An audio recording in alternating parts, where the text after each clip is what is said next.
Thân chào cả nhà, không nên xem chùa đâu đó. Nhớ đăng ký, like, comment để ủng hộ team nha. Bạn có biết đường thủy là kết nối âm dương không? Đám cưới trên mặt nước là điều cấm kỵ. Tiếng cồng chiêng và trống. Ai mà biết điều gì đã làm khuấy động thứ gì đó ở dưới nước. Cô dâu chú rể chết đột ngột. Tôi quen cô ấy 2 năm, cuối cùng cũng tịnh đến bước kết hôn. Thời gian chuẩn bị cho tiệc cưới, cô ấy đột nhiên nói với tôi rằng tổ tiên của cô ấy là người họ Đan. Theo phong tục thì phải tổ chức đám cưới truyền thống trên thuyền. Cô ấy nói đám cưới trên thuyền này chỉ cần có được sự phù hộ của Hà Thần thì sẽ tài vận hanh thông. Gần đây công việc kinh doanh của tôi bị ảnh hưởng rất nhiều. Sản nghiệp trong nhà có thể sẽ đối mặt với phá sản. Nếu có thể xoay chuyển vận may qua một đám cưới, tất nhiên là một may mắn. Để tìm kiếm ý kiến của Hà Thần thần sông, cô ấy đã ném chiếc cốc 3 lần. Tất cả đều là chén thánh, đại diện cho sự đồng ý của các vị thần. Nhưng khi rời khỏi bờ sông, tôi mơ hồ nghe thấy một âm thanh lạ. Hình như là tiếng gầm của cái gì đó. Vợ chỉ nói, đám cưới quá bận rộn nên chắc là anh mệt quá rồi. Đám cưới trên thuyền được tổ chức theo lịch trình. Vợ không biết từ đâu làm ra một con tàu lớn sang trọng. Chỉ là con tàu lớn trông hơi kỳ lạ, là kiểu mà tôi chưa từng thấy trước đây. Cả làng được mời lên tàu tham dự đám cưới của chúng tôi. Trước khi lên tàu, vợ tôi đưa cho tôi một cái khăn tay. Trên mặt nước chắc chắn sẽ gặp phải một số thứ kỳ lạ. Nếu có vấn đề gì, dùng khăn tay này lau mắt, anh có thể thấy rõ những gì đối diện. Chỉ cần anh không quan tâm đến thân phận của nó, không chạm vào nó, thì chúng nó sẽ không thể làm gì anh. Tôi ghi nhớ, đặt tay lên ngực. Nhưng vừa mới lên thuyền, tôi cảm thấy không thoải mái lắm, một cảm giác lạnh thấu xương. Ngay cả đáy lòng cũng xuất hiện cảm xúc bồn chồn. Tôi chỉ tự an ủi mình, chắc là sống trên đất liền quanh năm, nên vừa lên thuyền không thích ứng là bình thường. Đám cưới sẽ sớm kết thúc. Chịu đựng một chút là qua rồi, còn nửa tiếng nữa là đến lễ cưới. Càng gần đến giờ làm lễ, cảm giác kỳ lạ càng rõ ràng.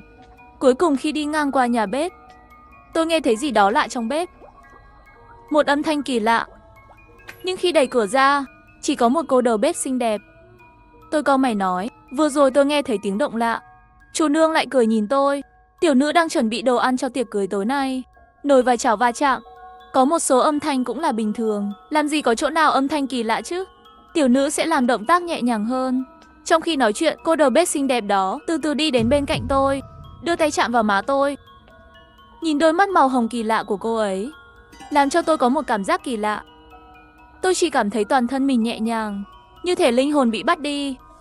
Tôi chợt nhớ đến chiếc khăn tay mà vợ tôi tặng. Sau khi khăn tay lau mắt, tôi nhìn thấy trước mặt là một con ma nữ. Tôi lập tức tránh khỏi bàn tay của chủ nương đó, chạy khỏi nhà bếp. Vừa rời khỏi bếp, tôi chợt nghe thấy trong phòng xuất hiện giọng nói của vợ. Chỉ là nói cái gì tôi không nghe rõ. Tôi nhìn qua khe cửa, chỉ thấy một mình chủ nương. Nó liên tục khuấy một nồi canh nóng không biết tên, dường như trong món súp đó toàn là. Lúc này nó đột nhiên ngẩng đầu nhìn qua khe cửa, nhìn thẳng vào tôi. Tôi sợ đến mức bỏ đi ngay lập tức. Trên đường ra khỏi bong tàu, tôi nhận thấy ngày càng nhiều điều kỳ lạ. Thuyền viên trông có vẻ mạnh mẽ, có thể nâng hàng trăm cây ghi hàng hóa và rời đi. Nếu chỉ là một người sinh ra có sức mạnh thì cũng có thể hiểu, nhưng toàn bộ thuyền viên xung quanh đều như vậy. Lúc này, tôi nghe thấy tiếng nhạc kịch trên thuyền. Mặc dù đang hát bài hát đám cưới, nhưng giai điệu đó nghe có vẻ khó chịu. Tôi lại cầm khăn tay vợ tặng. Dùng khăn tay lau mắt tôi mới nhìn thấy đó là một vở kịch ma. Chờ đến khi lắng nghe cẩn thận, tôi mới nghe rõ đó là nỗi ai oán. Nhưng mọi người xung quanh đều không phát hiện ra. Các vị khách còn nói, tôi chưa bao giờ nghe một vở kịch hay như vậy. Vậy mà có thể hát chạm đến trái tim của mọi người. Cả con tàu đầy những điều kỳ lạ. Mồ hôi lạnh rơi trên trán tôi. Cảm giác kỳ lạ này chẳng lẽ là quỷ vương gả con gái? Trò chơi di động quản lý thuyền dành cho người sành ăn phong cách Trung Quốc thuần châu vạn mỹ. Phiên bản tiệc tối trực tuyến. Chủ thuyền sẽ được mời lên thuyền ma, tổ chức tiệc cưới cho con gái của quỷ vương. Trên thuyền có những món ẩm thực đến từ địa ngục. Còn có hắc bạch vô thường, ngư đầu mà diện, ngọc diện hồ ly giúp bạn điều hành chiếc thuyền. Bạn sẽ có cơ hội làm chủ thuyền ma, bán đồ ăn ngon ở hoàng tuyền, cảm thấy hạnh phúc khi kiếm tiền, thống trị địa phủ. Ngay khi tôi muốn nhắc nhở khách khứa, vợ đột nhiên xuất hiện. Chồng ơi, mau đến đây, sắp bái đường rồi. Vợ giục tôi nhanh chóng đi làm lễ bái đường. Nhưng cô ấy mặc áo cưới màu đỏ lại khiến tôi cảm thấy không phải cảm giác vui mừng, trông như máu chảy vậy. Bên tai tôi có tiếng của vợ. Làm gì vậy? Chồng ơi, anh đang nhìn gì thế? Khách đang chờ đó. Ngay sau đó một giọng nói khàn khàn đập thẳng vào tim. Nhất bái thiên địa. Âm thanh to lớn làm tim tôi rung động. Một cảm giác vô cùng đặc biệt khiến tôi không tự chủ được mà cúi đầu bái một cái. Tôi thậm chí có thể cảm thấy xương của mình giống như muốn bị bẻ gãy. Nhưng sức mạnh to lớn đó khiến tôi khó có thể chống lại. Sau đó là tiếng thứ hai nhị bái cao đường. Tôi không kiểm soát được nhìn về phía vị trí của cha mẹ. Tôi ngạc nhiên khi thấy trên đó có một con ma rất to lớn đang ngồi, trông rất dọa người. Khi đến lúc phu thê giao bái, tôi đã dùng tất cả sức lực của mình để thoát khỏi sự ép buộc này. Trán của tôi đều là mồ hôi, vô thức dùng khăn tay lau mặt. Tôi đột nhiên phát hiện những vị khách bên dưới đều mặt trắng bệch, nhưng má lại đỏ bừng, trông như thể là người giấy nhỏ dùng cho các lễ tưởng niệm để hại người. Mà tiểu chủ nương ngồi bên dưới vừa khéo cũng đang cười. Cô ta liên tục khuấy một bát súp không rõ tên. Thuyền viên đều mặc đồ đen trắng. Giọng nói thê lương kia càng ngày càng chói tai, nghe ra được trong lòng người bối rối. Tôi quay lại muốn kéo vợ cùng nhau trốn khỏi nơi kỳ lạ này, nhưng tay vẫn chưa đưa ra. Vừa nhìn lại, một cơn gió lạnh thổi bay cái khăn trùm đầu màu đỏ của vợ tôi. Người vợ xinh đẹp vốn có, lúc này lại từ thất khiếu mà chảy ra mủ máu. Nhìn tôi nghiêng đầu, miệng dài đến tận mang tai, cùng với những vị khách bên dưới phát ra tiếng cười chói tai. Người vợ cười nham hiểm, lễ xong rồi, bây giờ anh chỉ thuộc về mình em, ha ha. Ai cũng đừng hòng cướp anh đi. Đem em đến thử hương vị của anh nào. Trong lòng tôi kinh hãi, quay đầu muốn chạy thì đã bị móng vuốt ma quái của vợ đặt trên vai tôi rồi. Thân chào cả nhà, không nên xem chùa đâu đó. Nhớ đăng ký, like, comment để ủng hộ team nha. Khi tôi đang cắt cà chua, vậy mà lại nghe thấy tiếng cà chua khóc. Trời ơi, cậu vậy mà lại vừa lướt qua bụng tôi. Tất cả ruột và nội tạng của tôi đều chảy ra ngoài. Tôi cảm thấy hình như mình đã có thể nghe được tiếng nói của thực vật. Ban đầu nghĩ rằng bệnh này không lơ phơ ngại lắm. Theo thời gian, nó bắt đầu ảnh hưởng nghiêm trọng đến cuộc sống của tôi. Mỗi lần sơ chế rau củ đều khiến tôi cảm thấy như mình là một kẻ rớt người. Tôi đành phải đến bệnh viện kiểm tra. Kết quả cho thấy tôi hơi suy nhược thần kinh. Họ giới thiệu tôi đến một viện dưỡng lão để nghỉ dưỡng. Môi trường ở đây rất tốt, mới trần thế gần núi sông. Điều kỳ lạ là cây trong sân đều được buộc bằng dây gai dầu, như thể sợ chúng bỏ chạy. Chậu cây trong hành lang cũng đều dùng nắp thủy tinh che lại. Trên đó còn có khẩu hiệu nổi bật nhắc nhở cấm mở nắp. Kết quả là tôi vô tình làm đổ một cái cây xương rồng bên trong bị rơi ra. Tôi nói với anh biết tôi sắp chết ngạt rồi. Anh phải nghe tôi nói. Tôi nhịn không được bắt đầu nói chuyện với cái cây. Cuối cùng cây xương rồng bỗng nhiên bắt đầu la hét bỏ chạy. Chạy đi, nhân lúc bây giờ anh còn chân, đừng quay đầu lại. Giọng nói này làm tôi giật mình. Vỏ thủy tinh cũng rơi xuống đất vỡ tan tành. Tôi chạy trốn. Ngày hôm sau cây xương rồng biến mất. Tôi tìm khắp nơi, hóa ra bác sĩ và y tá đang ngồi trên một chiếc giường. Bác sĩ đang cầm một cái gối lớn, đang cố gắng che cái gì đó. Anh ấy giữ nó trong 5 phút mới tháo gối ra. Gối đầy gai xương rồng. Tôi nhanh chóng giả vờ như không nhìn thấy gì cả. Sau khi bỏ đi và suy nghĩ, tôi quyết định quên chuyện này đi. Không phải đến đây để trị bệnh sao? Bớt đi một chuyện còn hơn thêm một chuyện. Cho dù tôi báo cảnh sát rằng ai đó đã rớt một cây xương rồng, cảnh sát sẽ coi tôi như một thằng ngốc. Nhưng chuyện này không đơn giản như tôi nghĩ. Viện dưỡng lão thông báo cho mọi người đến sân bóng rổ tập trung. Viện trưởng tuyên bố trước mặt mọi người, có một kẻ phản đồ trong chúng ta. Có người xáo phạm quy định của viện dưỡng lão, đến gần và ở riêng tư với một chậu xương rồng.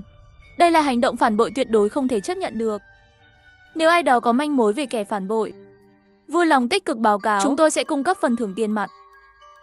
Tôi thực sự không hiểu. Tôi chỉ nghe cây xương rồng nói 2 câu chuyện cười mà thôi. Đến nỗi như vậy sao? Ngay khi tôi đang cân nhắc có nên chủ động thú nhận hay không, một cô y tá bỗng nhiên giơ tay lên. Tôi biết kẻ phản bội đó là ai. Tim tôi đập thình thịch.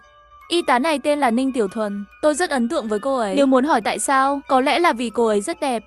Tôi tưởng Ninh Tiểu Thuần sẽ báo cáo tôi, nhưng cô ta chỉ vào ông già bên cạnh tôi và nói, chính là ông ấy. Ông già và tôi trông có vẻ bối rối. Ông già khăng khăng tôi chưa bao giờ nói chuyện với bất kỳ chậu cây nào.